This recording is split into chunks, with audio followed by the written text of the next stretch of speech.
Alright, so go on for years or months. Vehicles, stolen motor vehicles. This is where it starts from. Stolen motor vehicles. Forward! Welcome, welcome. Forward! See that? And these vehicles seem to be recent because they are fairly new. Fairly new. This is like a network. Yeah? I count about 15 vehicles so far. Going onward. Still counting. Still counting. We're in the comma era. Come on, sent me then what are they? There are more ahead of us. Long walk, it's a long walk. I'm tired. See? So everything from these vehicles are scrapped. For parts, it seems. Oh, how much happening? These are very recent, as you can see. Yeah. You have more there.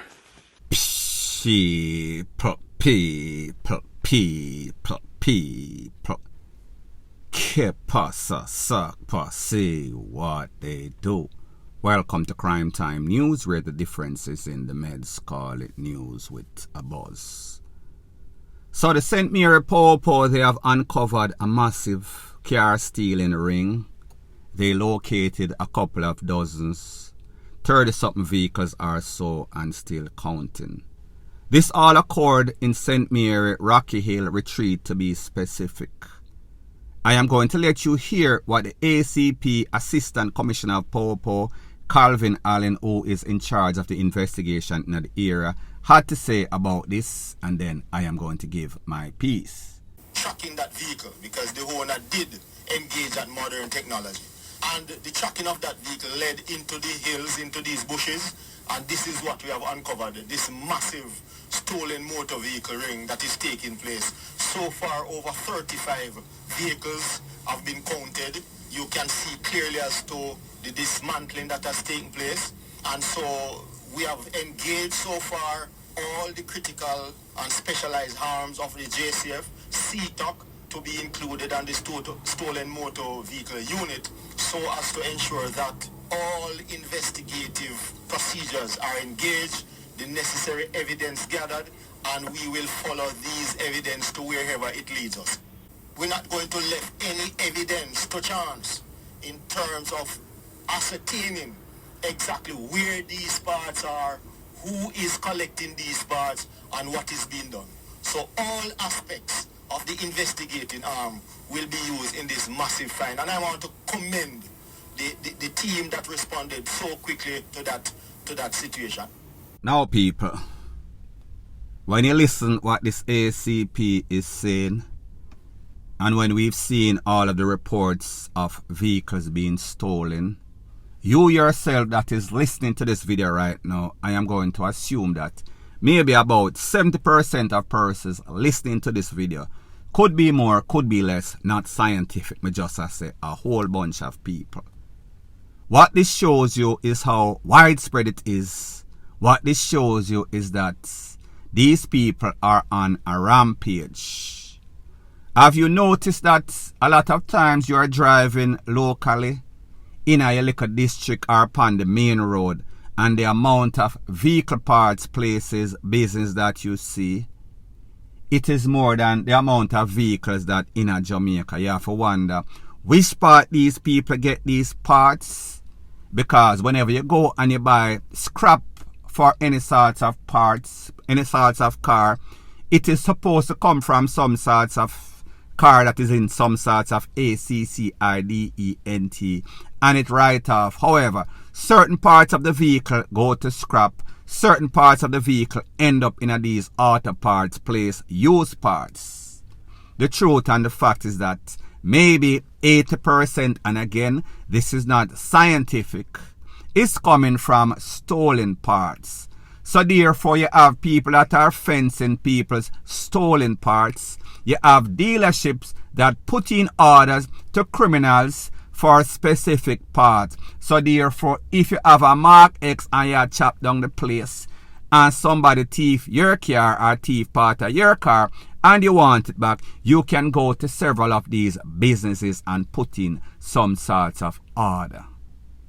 You, as a civilian, a resident of Jamaica, whenever you go to these places and you buy or you order these parts, you are facilitating, you are encouraging the thievery. And what is even worse is not that they are just going to your house, to your business and thief your car. These people are holding up people at GUN point. They are KILLING people. So people, this only shows you the domino effect that it is having. Persons are not only losing their property and their vehicle, they are also losing their life, all for profit. Money is always the motive, or the love of money is the motive for people losing their life. So the Assistant Commissioner of Popo, Mr. Allen, he is letting you know that, listen, this business seems as if it has been going on for years. This business is very profitable, as you can see by the amount of car and the amount of parts that are missing. This would not have been uncovered had it not been for one of those persons that was a victim on Saturday or Sunday had some sorts of tracking device, advanced technology in their vehicle. So therefore it carried them to the location, and that is how these persons got busted.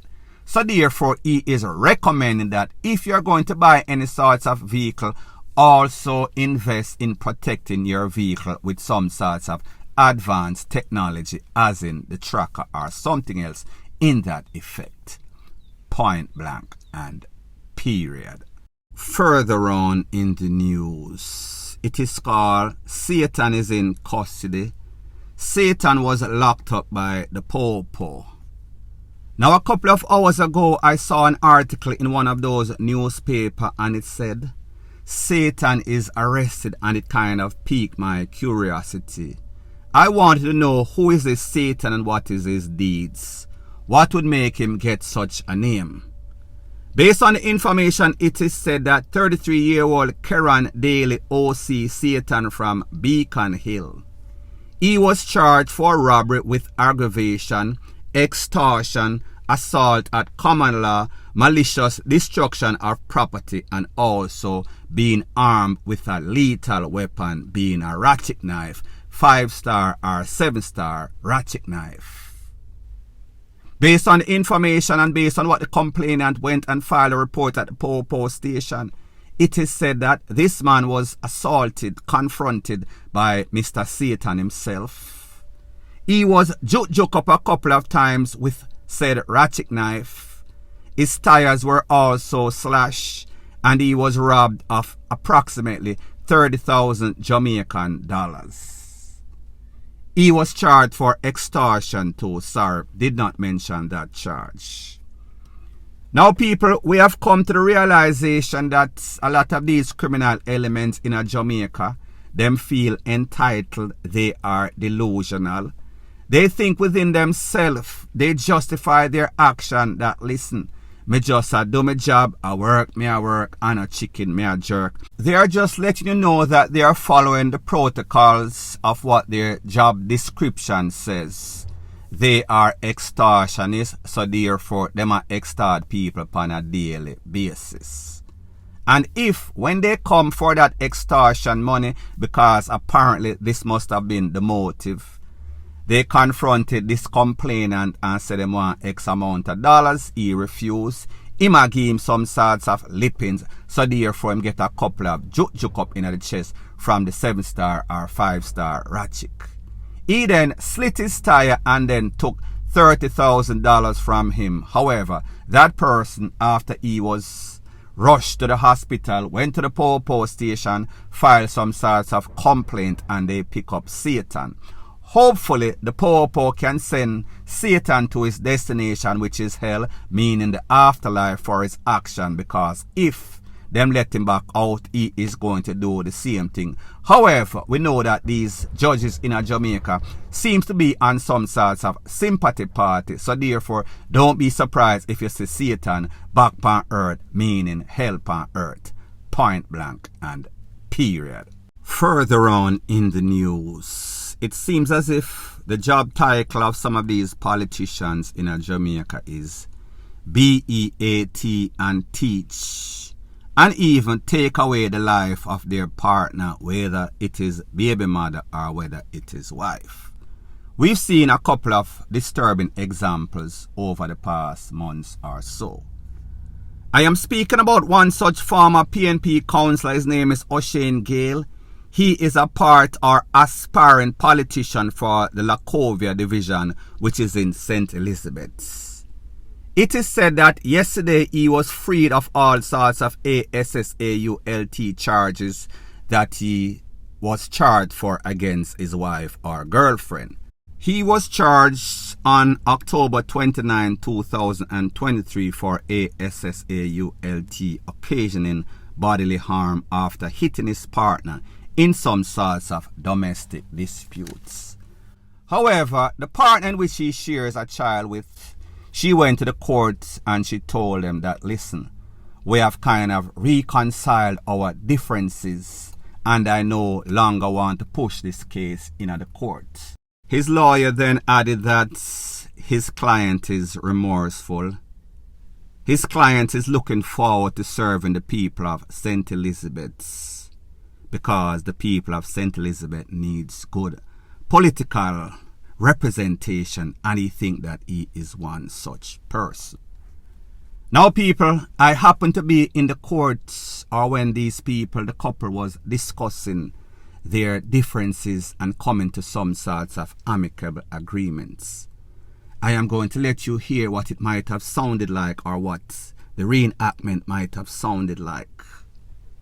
The man says to his girlfriend, baby, I want you drop the charge them, you know.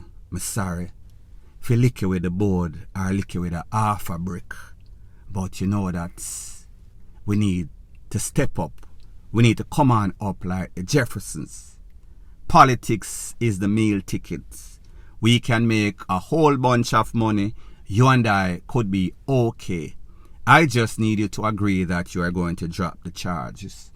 And she probably thought about it and said, baby, I show you know, say, over 5 decades or so, the politician them a rob and nobody na go to jail. So therefore, I think that you might be the man for the job. They then went to courts and he said to the judge, Your Honor, I am very sorry. It is the examples that I've seen of these politicians that are taking away their wives, that are clotting up their significant other, baby mother. So therefore, I felt inspired. Don't you see what is going on? Don't you see, as it pertains to the Silvera, the Paulwell, other politician, that, listen, I am not the worst. I am not going to say that I am the best, but I think that I am a part of this organization. I have the same sorts of MO. I have the same sorts of action. So therefore, I would qualify like everybody else. The judge then look and say, well, it seems as if baby mother number one nah say nothing, so therefore it makes sense. And then when the lawyer speaks, and you know, so the lawyer and the judges are in the body club, so therefore it was a deal, seal in hell. So what this tells you is that Jamaica is in very bad hands. The future of Jamaica, and specifically St. Elizabeth, looks bad, because if this is the person that is going to be representing them as a councillor, whatever, the future of Jamaica looks very bleak. Point blank and period. So anyways, people, thanks once again for checking out my video. If you appreciate videos like these, please show your appreciation by liking, commenting, sharing and subscribing to my channel. That is how YouTube promotes videos like these to like-minded, sensible persons like yourself. Bless up.